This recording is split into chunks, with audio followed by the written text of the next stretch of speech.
예, 저는 오늘 감사함을 넘치게 하라라는 제목으로 여러분과 하나님의 말씀을 나누려고 합니다. 한 10년에서 11년 전쯤에 있었던 일입니다.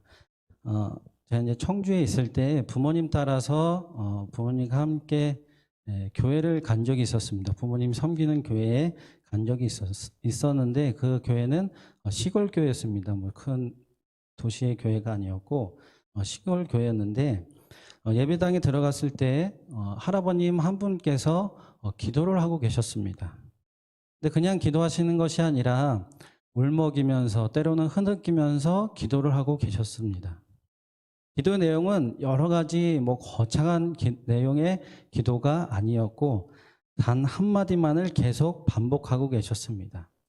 그 내용은 무엇이냐면 바로 감사합니다. 하나님 감사합니다. 라는 기도의 내용을 가지고 끊임없이 흐느끼면서 울면서 기도하는 모습을 보았습니다.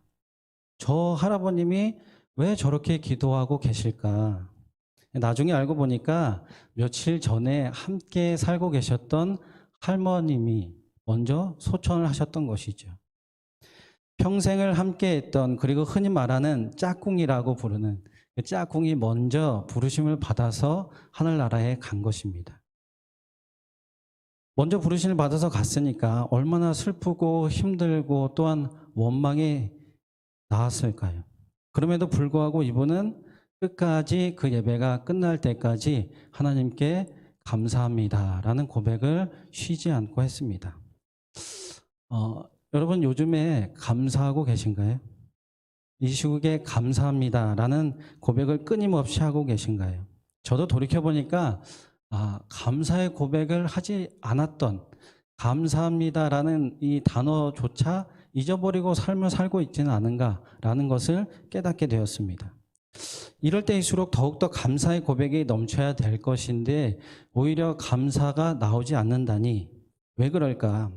주위를 돌아보면 어렵고 힘든 상황입니다. 예배를 드리지 못하는 전무후무한 상황이 우리에게 닥치고 있습니다. 그런 상황이 펼쳐지고 있죠. 끝이 보이지 않습니다. 이번 달에 끝날지, 다음 달에 끝날지, 아니면 이게 올 말까지 갈지, 아니면 매년마다 이런 것이 되풀이 될지 알 수 없는 상황이죠. 하나님이 이러한 상황을 주신 것은 무슨 뜻이 있을 것이다. 우리를 뒤돌아볼 수 있는 기회가 될 것이다. 그런 기회로 삼아야 된다라고 생각하면서 회개하면서 나아갔지만 정작 입으로는 감사가 나오지 않는 그런 현실 속에 우리가 삶을 살고 있지는 않는가 돌아보는 시간이 되었으면 좋겠습니다. 이런 상황을 서둘러 속히 돌려야 한다는 것이죠. 우리 입술을 통하여서 감사가 넘치게 나와야 합니다. 현실은 그리할 수 없을지라도 우리는 주님께 감사하며 나아가야 한다는 사실입니다. 이것을 너무나도 잘했던, 또한 감사의 비밀을 알고 실천했던 사람이 있었는데 그 사람이 누구냐? 바로 바울이었습니다. 근데 바울이 이렇게 감사가 넘치는 상황이 아닐 때가 훨씬 더 많았다라는 것이죠. 자신이 열심히 열정적으로 가르치고 나왔다니 들리는 소문에는 교회가 싸우고 갈라지고 니파네파로 나뉘는 이런 결과들이 그에게 들려왔습니다.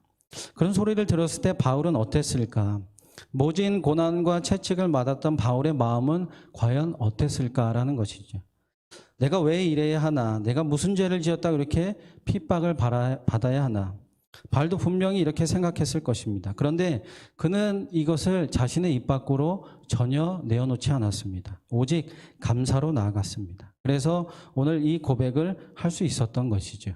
골로새서 2장 7절 후반에 보면 감사함을 넘치게 하라라는 권면을 할 수 있었다라는 것이죠. 이 시간 바울의 감사의 비밀을 알고 나누고자 합니다.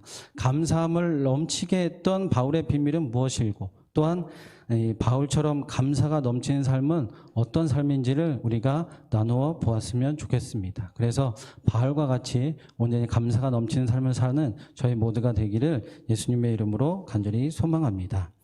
첫 번째 바울의 감사의 비밀은 무엇이냐면 상황에 연연하지 않는 감사라는 것이죠. 여러분, 감사는 환경에서 나오는 것이 아닙니다. 만약 감사가 상황과 환경에 따라서 나온다면 세상에 감사할 사람은 한 명도 없을 것입니다. 매일 매시간 매순간 내 마음과 생각에 꼭 맞는 상황과 환경이 이루어져야만 하기 때문이죠. 그런데 세상에 그렇게 사는 사람이 과연 얼마나 있을까요? 그리고 그러한 상황과 환경이 된다 한들 과연 그의 입에서 감사가 나올까요? 그저 여기가 좋사오니 여기가 천국이네 하면서 그저 그 상황과 환경을 즐기려고만 될 것입니다. 바울의 상황과 환경도 사실 감사가 나올 수 있는 상황과 환경이 아니었습니다. 고린도후서 11장 23절 후반에서 28절까지의 말씀을 좀 길지만 제가 읽어드리겠습니다.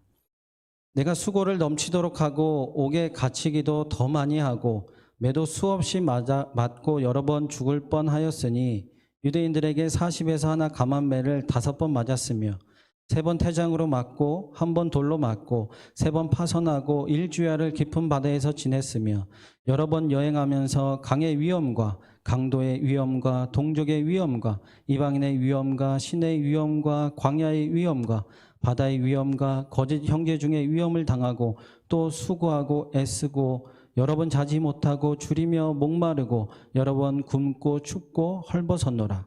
이 외의 일은 고사하고 아직도 날마다 내 속에 눌리는 일이 있으니 곧 모든 교회를 위하여 염려하는 것이라.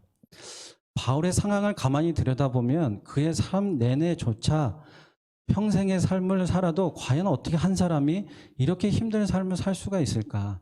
40의 감한매를 몇 번이나 5번이나 맞았다고 나오죠. 40의 감한매 한 번 맞아도 사람이 살고 죽니 하는데 바울은 그것을 5번이나 맞았다고 합니다. 이것뿐만이 아니라 자신의 생명을 위하는 일을 한두 번이 아니라는 것이죠. 또한 사도행전 16장 22절에서 24절을 보면 무리가 일제히 일어나 고발하니 상관들이 옷을 찢고 벗기고 매로 치라 하여 많이 친 후에 옥에 가두고 간수에게 명하여 든든히 지키라 하니 그가 이러한 명령을 받아 그들을 깊은 옥에 가두고 그 발을 착고에 든든히 채웠더니. 사도 바울이 뭔 잘못을 해가지고 감옥에 갇힌 것이 아니라 어떤 여인을 도와줬더니 그 여인에게 귀신을 빼서 해줬는데 이거를 가지고 사람들이 고발한 거죠. 억울하게 누명을 당한 일입니다. 그래 감옥에 갇혔죠. 우리 믿음의 눈으로 보았을 때 그리고 일반인이 보더라도 바울이 뭐를 그렇게 잘못한 것이 있나? 그가 한 것이라고는 예수 그리스도를 전하고 병든 자를 위해서 기도하고 또한 갈라진 교회를 회복하고 또한 이단을 물리치고 악함에 처해 있는 여인을 구해준 것 이거밖에 없습니다. 이것이 무슨 잘못이 있겠습니까? 바울이 처한 상황과 환경은 정말로 억울하고도 억울한 상황이었다라는 것이죠. 지금으로 따지면 우리나라 국민청원이 있는데 거기에 올라갈 법한 그런 청원의 내용이라는 것입니다. 근데 바울은 절대로 그렇게 하지 않았습니다. 오히려 기뻐하고 즐거워했고 무엇보다도 감사하는 삶을 살았습니다. 아마 이보다도 더 심한 극심한 힘듦과 어려움이 있었더라도 바울은 온전히 더욱더 감사하며 나아갔을 것입니다. 지금의 상황과 환경에서 여러분 감사가 나오지 않습니까? 억울하고 화가 나고 또한 이해가 안 가는 상황입니까? 그럴 때 더욱더 감사하시기 바랍니다. 입술로 감사하시기 바랍니다. 또한 마음으로 감사하시기 바랍니다. 그 감사가 상황과 환경을 넘게 할 것입니다. 감사로 힘듦을 이겨낼 수 있는 저희 모두가 될 수 있기를 예수님의 이름으로 간절히 소망합니다. 두 번째 바울의 감사의 비밀은 무엇이냐 하면 기적을 이끄는 감사다라는 것이죠. 성경에 감사라는 말씀이 196번 정도 나온다고 합니다.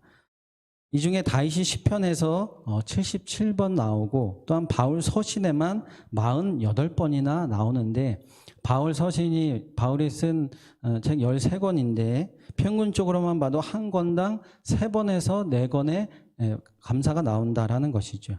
그런데 바울의 감사는 좀 특이한 면이 있습니다. 몇 가지 서신서의 첫 부분을 읽어드리도록 하겠습니다.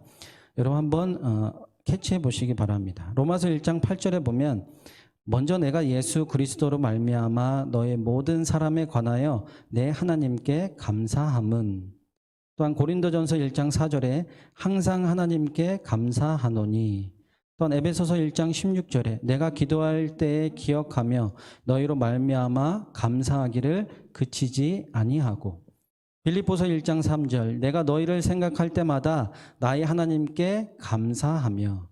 골로새서 1장 3절 우리가 너희를 위하여 기도할 때마다 하나님 곧 우리 주 예수 그리스도의 아버지께 감사하노라.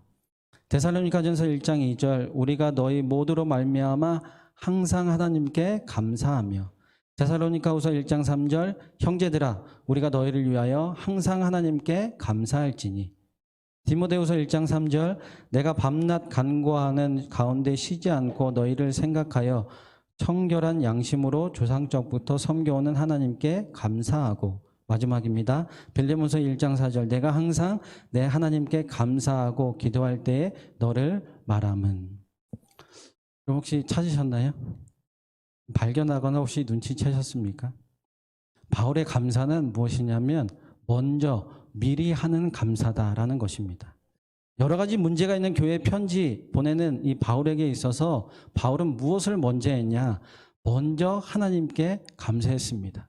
그 여러 가지 문제들이 있는 교회를 편지 쓰면서 처음부터 야 니네들 왜 그랬어? 내가 그렇게 하지 말라고 했잖아. 니들 왜 내 말을 안 듣니? 질책과 혼내면서 편지를 쓰는 것이 아니라 그들이 어떤 문제를 가지고 있던지 간에 바울은 먼저 하나님께 감사를 올렸다라는 것이죠. 그러니 서신서에 먼저 감사의 고백을 미리 하고 들어가니까 그 모든 문제가 해결된다라는 것입니다. 어려움이 극복이 되는 것이죠. 놀라운 기적의 역사들이 일어나는 것입니다. 그렇다면 바울은 도대체 이런 미리서 감사하는 이런 기적을 일으키는 감사를 그는 어떻게 알게 됐을까?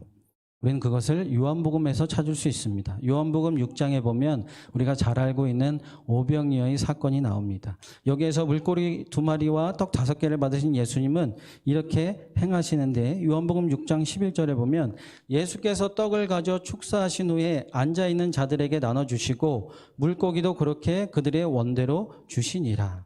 여러분 우리가 다 아시다시피 여기서 축사하신 이라는 것은 다른 번역본에 보면 다 감사 기도를 드렸다라고 나오죠. 즉 오병이어의 기적이 일어나기 전에 예수님은 무엇을 하셨냐? 하나님께 먼저 감사했다라는 것입니다. 하나님께 감사하니까 그 이후에 오병이어의 기적이 일어났던 것이죠. 또한 동일한 요한복음 11장에 보면 죽은 나사로를 살리시는 사건이 나옵니다. 죽은 지 나흘이나 되는 벌써 그 시체가 썩는 냄새가 나는 그런 상황이라는 것이죠. 이에 예수님은 돌을 옮겨 놓으라 하시고 이렇게 말씀하십니다. 요한복음 11장 41절에 보면 돌을 옮겨 놓으니 예수께서 눈을 들어 우러러 보시고 이르시되 아버지여 내 말을 들으신 것을 감사하나이다 라고 말씀합니다. 돌을 굴려다 놓고 나사로야 이제 나와 이렇게 말씀하시지 않고 하나님께 먼저 감사했다라는 것이죠. 그리고 그 뒤에서 보면 기적이 일어납니다. 요한복음 11장 44절에 죽은 자가 수족을 배로 동인 채로 나오는데 그 얼굴은 수건에 쌓였더라. 예수께서 이르시되 풀어놓아 다니게 하라 하시니라 라고 그 이후에 기적이 나오죠. 바울은 아마 이러한 예수님의 비밀, 감사의 비밀을 알고 있었던 것이죠. 감사는 기적을 보기 전에 하는 것이다 라는 이 비밀을 바울은 알고 있었던 것입니다. 우리도 이런 먼저와 미래의 감사를 해야 될 줄로 믿습니다. 또한 먼저와 미래의 감사의 삶을 살아야 될 줄로 믿습니다. 그러면 그 어떤 힘듦과 어려움의 상황과 환경이 오더라도 우리는 그것을 넉넉하게 이겨낼 수 있습니다. 감사로 기적을 이끄는 삶을 사는 저희 모두가 될 수 있기를 예수님의 이름으로 간절히 소망합니다. 세 번째로 바울의 감사의 비밀은 무엇이냐면 믿음에 굳게 서는 것입니다. 고로새 교인들은 예수 그리스도를 위대한 분으로 여겼지만 자신의 삶의 중심으로 삼지는 않았습니다. 그래서 바울은 이런 고로새 교인들에게 예수 그리스도가 어떠한 분인지, 예수 그리스도는 만물 위에 뛰어나신 분임을 전했고 또한 교회 머리 대신 그리스도를 그들에게 전했습니다. 그러면서 이 사도 바울은 오늘 말씀을 그들에게 한 것입니다. 오늘 본문 말씀을 다시 읽어보면 그러므로 너희가 그리스도 예수를 주로 받았으니 그 안에서 행하되 그 안에 뿌리를 박으며 세움을 받아 교훈을 받은 대로 믿음에 굳게 서서 감사함을 넘치게 하라라고 권면의 말을 한 것이죠. 바울은 자신이 처한 상황과 환경 그리고 미리 감사할 수 있는 이유를 바로 여기에서 말하고 있습니다. 그 이유는 바로 믿음 위에 굳게 서 있기 때문에 감사를 할 수 있었다라고 말이죠. 믿음 위에 굳게 서 있었기에 그 험한 고통을 당해도 바울은 이겨낼 수 있었던 것입니다. 즉 예수 그리스도라는 뿌리와 믿음이라는 나무가 굳건하게 서 있었기 때문에 감사의 열매를 맺을 수 있었다라는 것을 고백하고 있는 것이죠. 바울은 이 비밀을 예수 그리스도를 다메섹 도상에서 만난 후에 알게 되었습니다. 믿음, 즉 복음 위에 서게 되는 것이 무엇인지를 정확히 알지 못했을 때 바울의 삶에는 감사가 없었죠. 잘 아시다시피 바울은 그 이전에, 즉 예수님을 인격적으로 만나기 전에 율법주의자들과 같은 아주 강한 삶을 살았죠.